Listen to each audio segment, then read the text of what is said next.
Elon Musk claims that humans could live on Mars by 2025, but just how true is this statement? There are a lot of things we need to consider here, so let's get started. We have two options when it comes to inhabiting Mars. The first option is to send people there. The second option is to send robots, and if you ask me, we don't have any other choice. Well, it's possible, but it'll be tough. An atmosphere is crucial for protecting humans from the sun's harmful radiation. The gravity on Mars is about 38% that of Earth's gravity. There are so many more challenges that we need to overcome.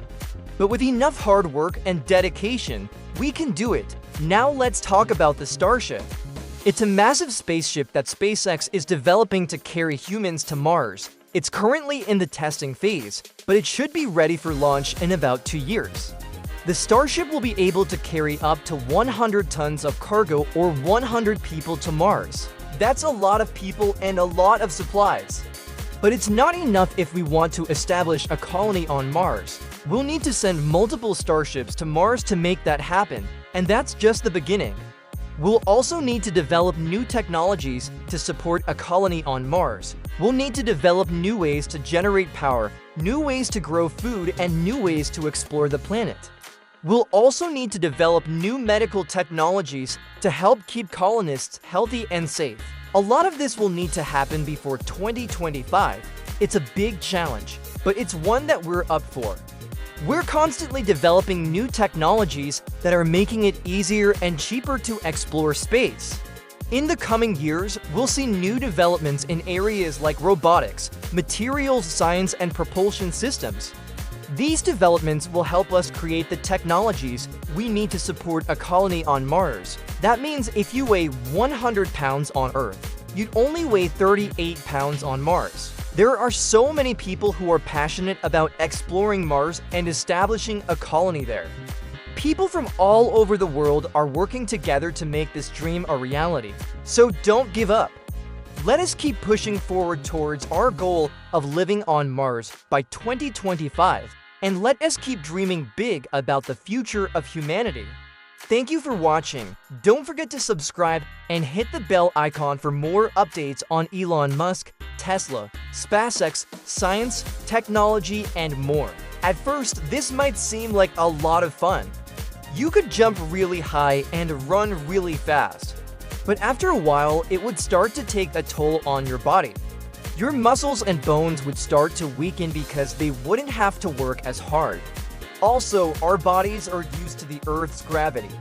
We've evolved over millions of years to live in a world with gravity. If we were to go to Mars and experience low gravity for a long period of time, our bodies would start to shut down. We'd become weaker and more susceptible to disease, and eventually we'd die.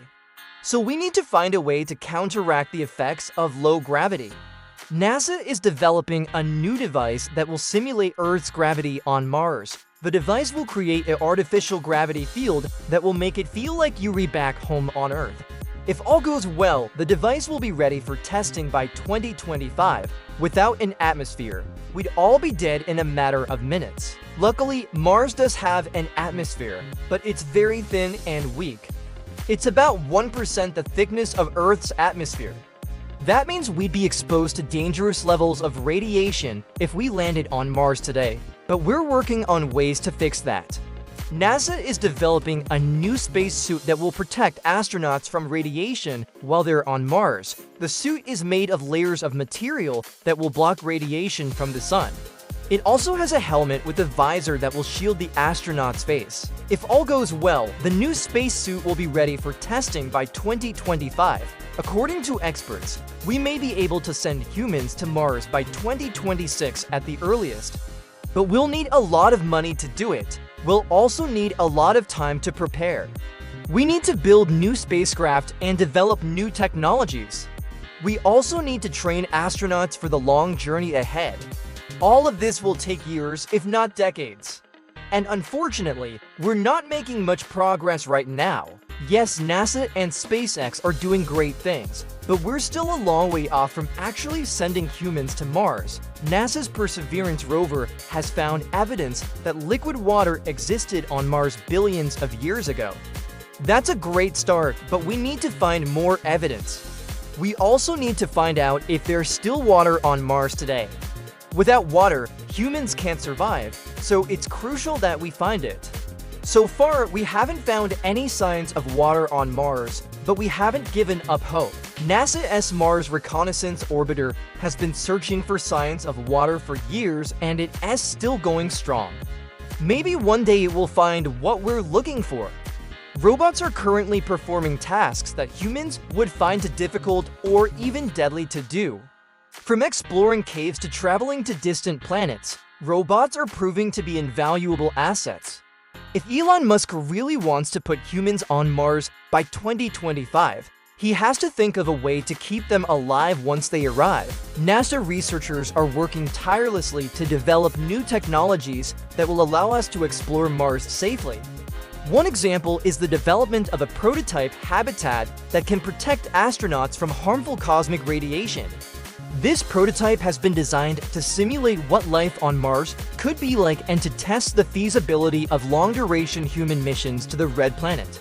It is currently being tested in the Utah desert, where astronauts can live and work for up to 45 days. And if all goes well, it will soon be deployed on Mars. But let's not get ahead of ourselves. For now, this is just a small step in the right direction. First, let's talk about the people. The human body needs water, food, and oxygen to survive. On Earth, these resources are readily available, but on Mars, they're not. Humans cannot survive on Mars without proper protection. So we need to find a way to make Mars more hospitable to humans. To achieve this goal, we need to understand the planet better. We need to know how its atmosphere works, how its soil is formed, and what kind of resources it has. Once we know these things, we can start developing technologies that will help us survive on Mars. We also need to develop new ways of growing food on Mars. We need to find out if we can grow crops in Martian soil, or we need to import food from Earth. We also need to develop new sources of energy for Mars. Solar power is one option, but it's not the only one. We could also use nuclear power or even geothermal energy. Finally, we need to develop new technologies that will help us explore Mars. We need to develop new vehicles that can travel over long distances quickly and efficiently. We also need to develop new tools that will allow us to explore caves and other areas that are not accessible to humans. All of these challenges are daunting, but they're not impossible. With enough time and effort, we can make Mars habitable for humans. Okay, so we can live on Mars, but can we really do it by 2025? In addition to water, we need to find out if there's any atmosphere on Mars. Another thing we need to consider is the lack of gravity on Mars. All of this is just a glimpse into the future of human exploration on Mars. But here's the most important thing to remember: we're not alone in this endeavor.